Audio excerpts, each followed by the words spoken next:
It is a worrisome age we are in. Would you agree? We're worried about several things, about the government, the future, terror threats, retirement, our wealth, our legacy, our families, our homes, or whatever else causes us to grind our teeth and turn our beautiful hair gray.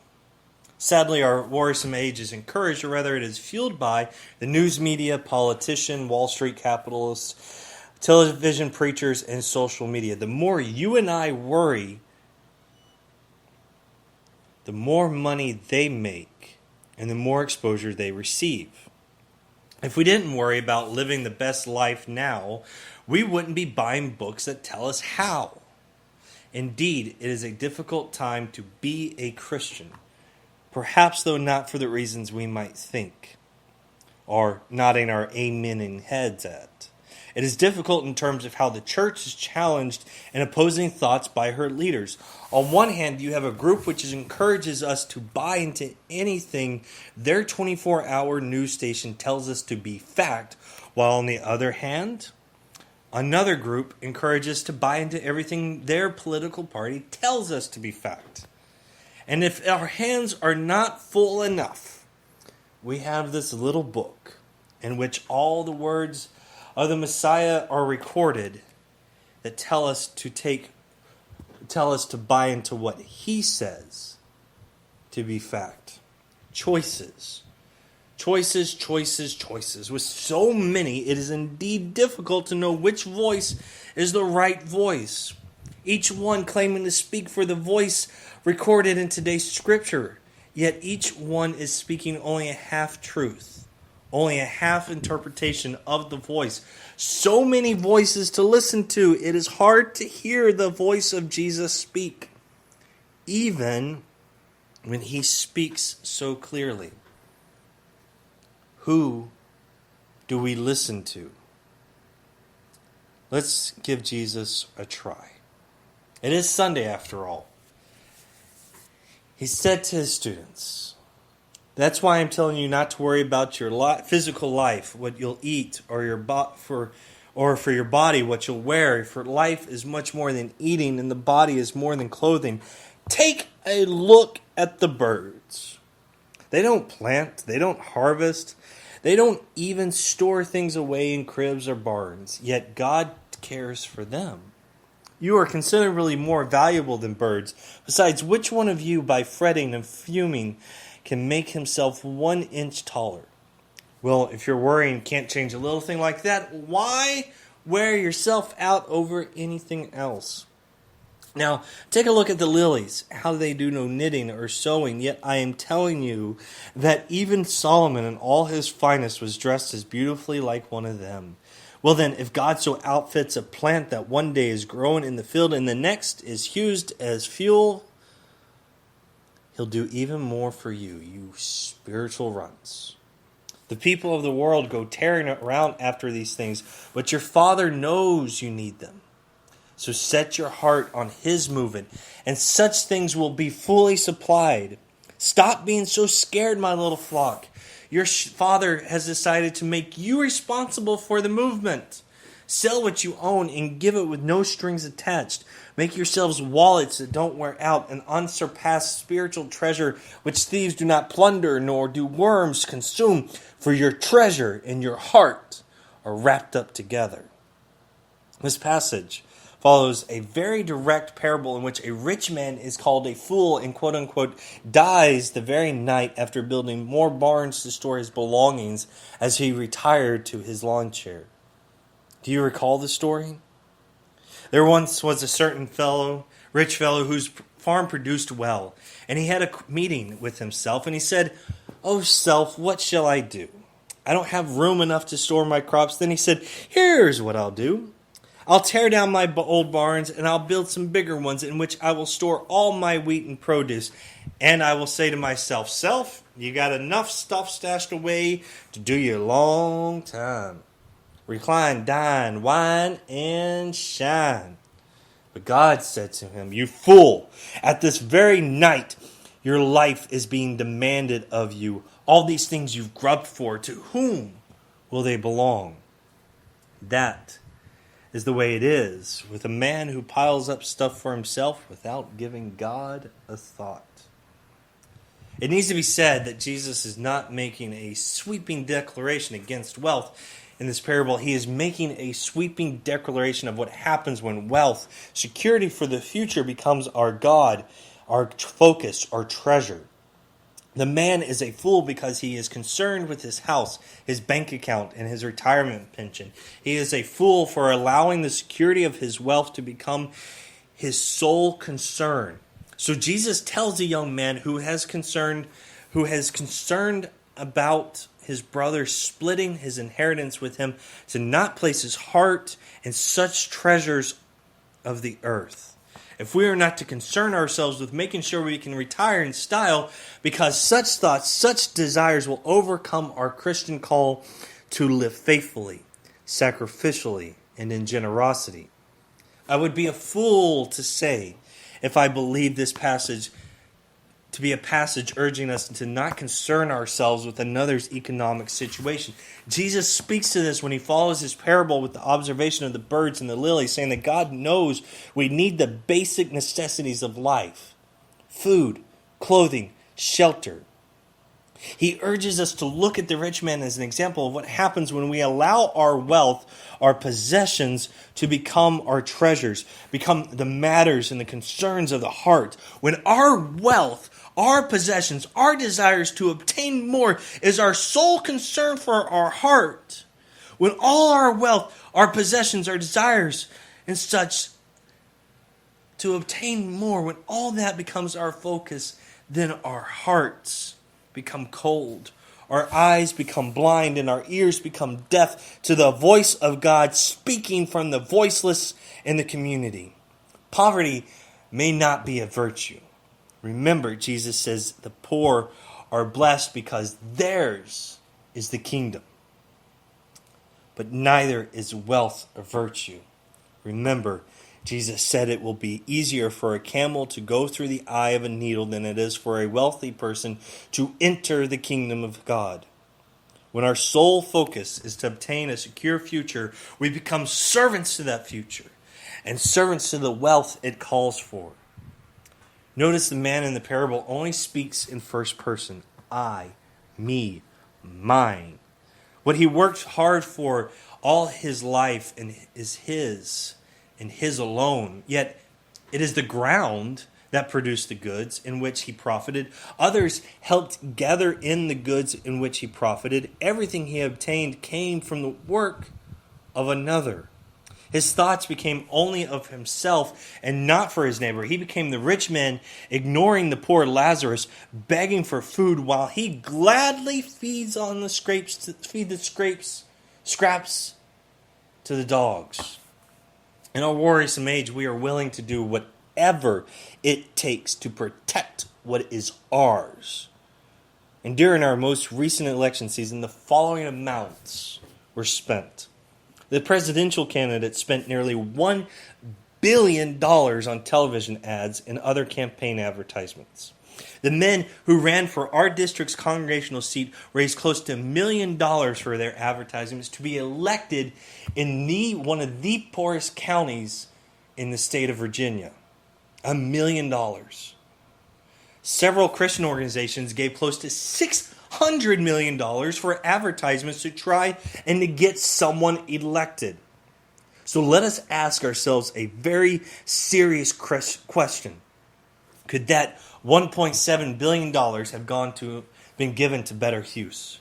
Could that amount of money gone to an organization like Habitat for Humanity or countless other organizations who work to ease the worry of the homeless, the hungry, the naked, the sick, or even the imprisoned? Could that amount of money gone to something that is more important than an election? Because that's a lot of money spent to maintain the status quo. if Jesus is right, and he often is, and where we store our treasures is where our heart is also, then we must admit we have become fools whose hearts are not set on God's movement. For we no longer look to the birds or to the tiger lilies to see how God provides. We have placed our faith in the power of men and in the power of wealth in hopes they will provide for us. In hopes that they will provide for us eventually a lush home on the golf course with a balcony to put our feet up and relax as others break our windows with their golf balls. We are striving for things of this nation, things of this world, and the things of this nation and things of this world are not, nor have they ever been, of the kingdom. Why, oh why do we worry so? When I was a child, my Sunday school teachers taught me a very simple song to remind me of who is really in control, or whose hands this world is in. And you might know this song too. He's got the whole world in his hands. He's got the whole world in his hands. He's got the whole world in his hands. He's got the whole wide world in his hands. You know it, right? Now, it is true. When I was a child, I thought and acted like a child, but as I grew up, I began to think and act like an adult. I missed one little connection on a flight to San Francisco, and suddenly I am terrified of missing my flight, so I have to show up 3 hours to the airport, so I'll make sure that I never miss my flight again. Now, I seriously doubt that is exactly what Paul was referring to in his letter, but there is something to be said about how we worry as adults about things we rarely worried about when we were children. And what I mean is this. One morning, Connor really wanted to go play outside. He wanted to go play on the playground, and being one to not deny my child an opportunity to go outside and play, we got him dressed. He dressed up in his costume, grabbed his Thor hammer, and he headed outside. And he stood in the driveway as this large, dark, ominous cloud began to roll in over the church. At the sound of thunder, Connor raised his hammer to the sky, yelling, "No! I command you to move!" In his little mind, he believed with everything he had, he could move. He could convince that rain not to come. Sure enough, the clouds rolled on past and the sun returned. When was the last time we adults had such faith? Mark Yaconelli writes, "Anxiety is the inability to be present. It is a state of agitation in which we lose our ability to emphasize, to love, to respond to the needs of others. When we are anxious or worried, we become squirrel-like, nervous and weary, teeth chattering, eyes scanning for danger. Muscles spring-loaded, waiting to scamper up the nearest tree at every sound." Anxiety comes from the words that denote to choke. When we are anxious, we can't breathe. We feel life closing in, leaving fewer and fewer choices. We find ourselves unable to discern real fears from reactive worry. We lose our patience when we're unable to trust. We get suspicious, distancing ourselves from others, ourselves, and even God. We become lost in our heads, caught up in fearful thoughts and calculations. Our minds oscillate between the future and the past. We worry about what should have happened or fear what might take place. Yet in anxiety, we lose touch with what's driving us. Our actions become self-protective, reactive, and compulsive. On my right, there is numbers. There is a number that is posted every week and that inadvertently causes anxiety and worry within the church. And this morning, that number is pretty high. And most likely, the anxiety level here is down a bit. And perhaps what we should do is just have a guest preacher every Sunday and maybe giving goes up. But there's no guarantee next Sunday that number will be as high. And when it comes to church budgets, anxiety and worry reign supreme.